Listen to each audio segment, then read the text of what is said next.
welcome to another episode of A Course in Miracles Help. So today is workbook lesson number 14. And in this one, God did not create a meaningless world. So we just talked about the reason you're scared is because you see a meaningless world. So the reason that there's no picture on this screen is because that caved-in world isn't a reality. And that one is a meaningless world.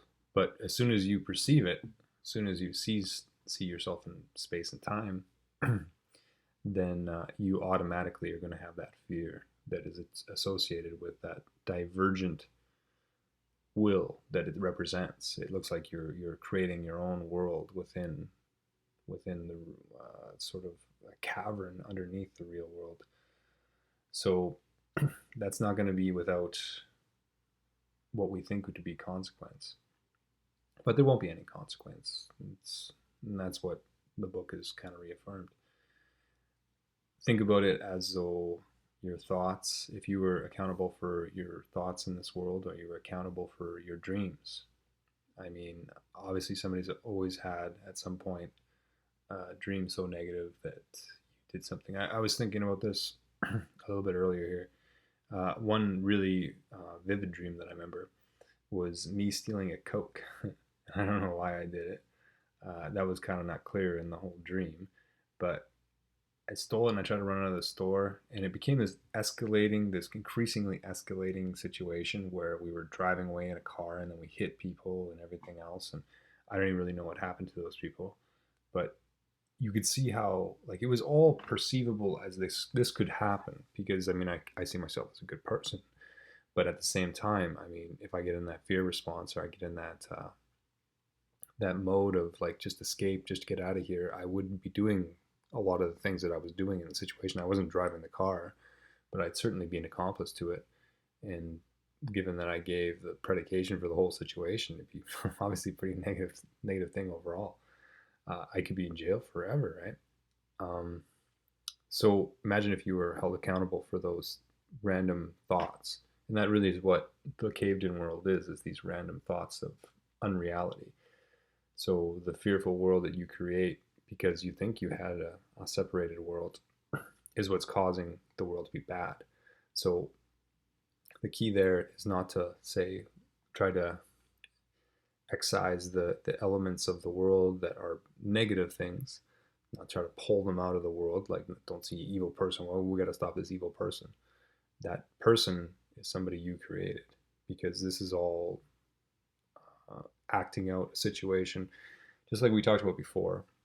Let's think of this as a young child, because it's maybe the best way to think about it. If a young child is very fearful, he's going to have fearful dreams. If a young child is angry, he's going to have very angry dreams. And it's just going to create itself to justify their emotion. And that's what the world is doing, is it's justifying a position held in collective conscious. So that is what we need to address. And we need to understand, as soon as we understand that God's world isn't like that, and that a meaningless world is impossible, then we realize that we didn't do anything really wrong. I mean, what we perceived we did would be wrong, I guess, if you believed it possible, but it's not possible. So that'll be something we get into eventually, but just know right now that this is a joyful statement. And the first time I read it, it wasn't. I'll admit that. I didn't really understand it, but now it is, because I understand it better. And it's an affirmation of innocence, because you what's happened hasn't tainted you. Everybody comes into the world perceiving themselves innocent, and then the world kind of changes you, right? It kind of pulls away your innocence. And that whole act is not random, right? So we feel like that's what we did. We lost our innocence, and we see the world doing that over and over again to people in the world. We see people that trust people as naive eventually. We see separated people all over, and people working in their own wills, and this is just a sort of microcosm of the macrocosm of the whole idea of separation. The whole idea of separation, and the whole idea of fear because of that separation. So, yeah. that kind of turned out pretty good. I had no plan where I was going to talk about that, but I actually like that. So think of it like this. There is this world, and everything in this situation is kind of perfect besides this sort of cloudy situation we have. So the cloudy situation is doesn't mean that the sun disappears, right? So what matters is the sun that is behind all this. So this is the veil. This is what they call in the book the veil, and it's will be easily sort of just dissipate once you allow it to dissipate.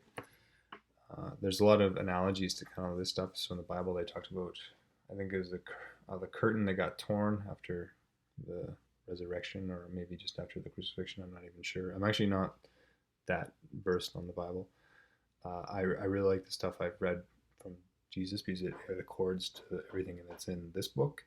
But the rest of it is kind of, I feel like a little bit hit and miss. Some of it's fantastic, but some of it is just maybe not as pure as what Jesus said anyway. So anyway, yeah. So that's all I really want to say. So there's this beautiful world, but we sort of allowed these clouds of fear to sort of block what is the most joyful element of it, that gives everything, all of what is there, the brightness that it has. So I left everything today, and I don't know if it's a good idea, but we'll go through it and we'll see if we can come up with any ideas of what to talk about as we go. So the idea today is, of course, the reason why a meaningless world is impossible. What God did not create does not exist. So the created world is not real, and everything that does exist exists as He created it. So it's unchangeable. The world that you see has nothing to do with reality. It is of your own making and does not exist. So, like we say, just a closed eyes sort of hallucination of what is, and we keep on repeating these same themes over and over. The exercise for today is to be practiced with eyes closed throughout. The mind searching period should be short, a minute at most. So only a minute of this, and we're eventually going to get away from some of these very low demand days. It's going to become a little bit more intensive, but this is one of the few of the last of the sort of only 3 minutes a day is really what we're asking for here.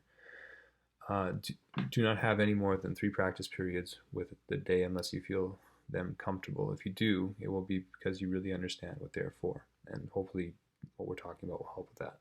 The idea for today is another step in the learning to let the thoughts that you have written on the world and see the Word of God in their place. The earliest steps in this exchange can truly be called salvation. It can be quite difficult and even painful. Some of them will lead you directly into fear. You will not be left there. You will go far beyond it. Our direction is toward perfect safety and perfect peace.